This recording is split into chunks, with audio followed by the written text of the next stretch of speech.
তোদের কি মা নাই? জুলাইকে তোরা স্বীকার করিস না? একজন বয়স্কা মা হঠাৎ করে এসে আমাকে জড়াই ধরছেন। উনি কান্না শুরু করেছেন। আমি তো তাকে ছুঁড়ে মারতে পারি না, তিনি তো জাতির মা, আমার মা, তাকে সম্মান করা আমার দায়িত্ব।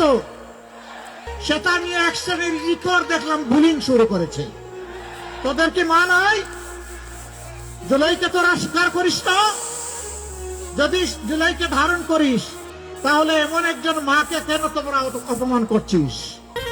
উচিত কথা বিচিত লাগে, তাই এখন উচিত কথা বলতেও চাই না। এই ভিডিওর আমি তেমন কোনো ব্যাখ্যা করতে চাই না। যারা এই ভিডিওকে কেন্দ্র করে সোশ্যাল মিডিয়াতে নোংরামি ছড়াচ্ছেন, শহীদদের মাকে অসম্মানী করতেছেন, তাদের উদ্দেশ্যে আমি শুধুমাত্র একটা কথা বলতে চাই, আপনাদের দৃষ্টিভঙ্গি বদলান, তাহলে সমাজ বদলে যাবে।